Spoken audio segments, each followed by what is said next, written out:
A married couple became famous for not having an argument in 25 years. Local newspaper editors gathered at the occasion to find out the secret to their happy 25-year marriage. The editor said, "Sir, it's amazing, impossible. How is this possible?" The husband began recalling his honeymoon days. "After our honeymoon, we began horseback riding, on different horses. I was lucky to have a gentle, kind-spirited horse. My wife, on the other hand, wasn't so fortunate. She had a crazy horse. As she was riding the horse began to jump wildly and she fell off. My wife patted the horse on the back, saying, 'This is your first time.' She jumped back on and we continued riding for a while. Then the horse started acting wildly again, causing my wife to fall off once again. She didn't lose her cool and patted the horse again, saying, 'This is your second time.' Once again she hopped on and again, the horse jumped wildly and she fell off. My wife pulled out a revolver and shot the horse dead. My jaw fell to the ground. 'What the hell are you doing? Did you just shoot a horse? What's wrong with you?' I asked her, shocked and bewildered. She looked at me, 'This is your first time.'" Scotsman, Englishman, and an Irishman walk into a bar. Sitting in a bar, the Scotsman says, "As good as this bar is, I still prefer the pubs back home. In Glasgow, there's a wee place. The landlord goes out of his way for the locals. When you buy 4 drinks, he'll buy the 5th drink." "Well," said the Englishman, "at my local in London, the barman will buy you your 3rd drink after you buy the first 2. "Ah, it is nothing," said the Irishman. "Back home in my favorite pub, the moment you set foot in the place, they'll buy you a drink, then another, all the drinks you like, actually. Then, when you've had enough drinks, they'll take you upstairs and see that you gets laid, all on the house." The Englishman and Scotsman were suspicious of the claims. The Irishman swore every word was true. Then the Englishman asked, "Did this actually happen to you?" "Not to me, personally, no," admitted the Irishman, "but it did happen to my wife quite a few times." The inventor of the Harley-Davidson motorcycle, Arthur Davidson, died and went to heaven. At the gates, St. Peter told Arthur, "Since you've been such a good man and your motorcycles have changed the world, your reward is, you can hang out with anyone you want to in heaven." Arthur thought about it for a minute and then said, "I want to hang out with God." St. Peter took Arthur to the throne room and introduced him to God. God recognized Arthur and commented, "Okay, so you were the one who invented the Harley-Davidson motorcycle?" Arthur said, "Yeah, that's me." God continued, "Well, what's the big deal in inventing something that's pretty unstable, makes noise and pollution and can't run without a road?" Arthur was a bit embarrassed, but finally spoke, "Excuse me, but aren't you the inventor of woman?" God said, "Yes, that would be me." "Well," said Arthur, "professional to professional, you have some major design flaws in your invention. There's too much inconsistency in the front end suspension. It chatters constantly at high speeds.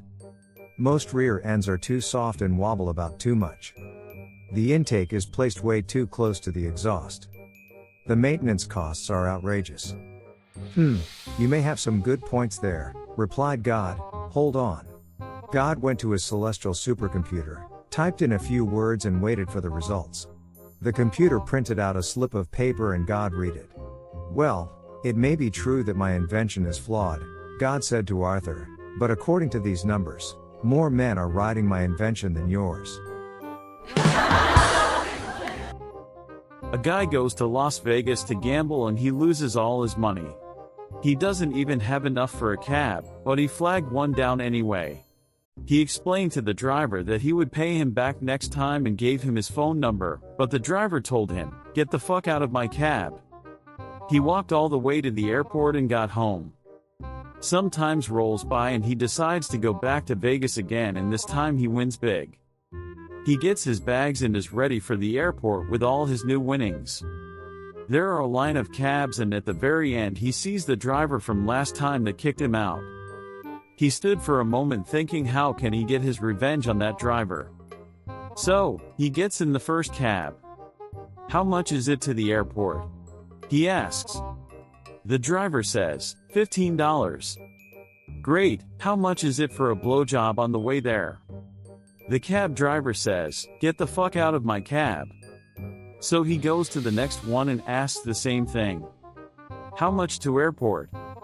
$15. Great, how much for a blowjob on the way there? And that cab driver also tells him to get the fuck out of his cab. He does this all the way down the line of drivers, each one kicking him out. He finally gets to the last driver, the one from his last trip. He asks, hey, how much to the airport? Driver responds, $15. The guy hands him $15 and says, great, let's go. And so the driver leaves, slowly passing all the other drivers who are staring out their window while the guy in the back smiles back with a thumbs up.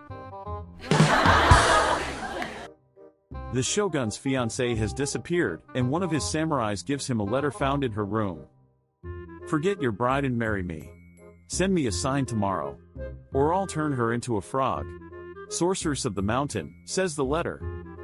The shogun, knowing that, according to the legends, this sorceress was absolutely beautiful and extremely powerful, and that it would even be good to have a wife with such attributes, thinks for a few moments.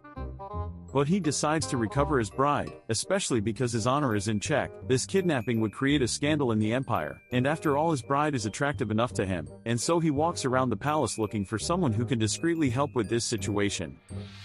He finds a ninja from a clan he trusts most, dressed all in black and masked, standing near the palace. And then he asks him to quickly go to the forest, find his bride, and bring his beloved back in complete secrecy. Tells him she's an attractive woman who may be somewhere close to the sorceress. And with a map, he marks a place for them to meet later. Yes, sir. I'm going to get her. Without waking anyone, at night, says the ninja, who immediately runs towards the forest. The shogun hides on the outskirts of the city by the place he marked, a small storage shelter, and waits for nightfall. A few minutes later, the ninja returns, carrying a tatami wrapped around someone. He carefully places it on the floor and unwraps, revealing a beautiful female Oni, a legendary forest-dwelling being, with immense breasts, highly attractive and sexy despite her red skin and horns on her head, sleeping inside. Ninja, this is not my fiancée. She must be an ally of the sorceress. My fiancée is human, whispers the shogun. Forgive my mistake, sir. I'll go get her, whispers the ninja, who then carefully wraps the tatami again, puts it over his shoulder, and runs, again, towards the forest. Some time later, the ninja returns, again with that tatami wrapped around another person, which he carefully places on the floor and unwraps, revealing another woman sleeping inside. She is wearing ceremonial robes and has strange blue symbols tattooed on her skin. And she is very beautiful, despite her unusual appearance. Ninja, this is not my fiancée. She must be one of the sorceress apprentices. My fiancée is a member of the nobility. Pay attention to her clothes. I am counting on you, whispers the shogun. Forgive my mistake, sir. I'll go get her, whispers the ninja, who then wraps the tatami again, puts it over his shoulder, and runs towards the forest once more. And after a while, the ninja returns with his tatami wrapped around someone else, which he carefully places on the floor and unwraps, once again revealing a woman sleeping inside.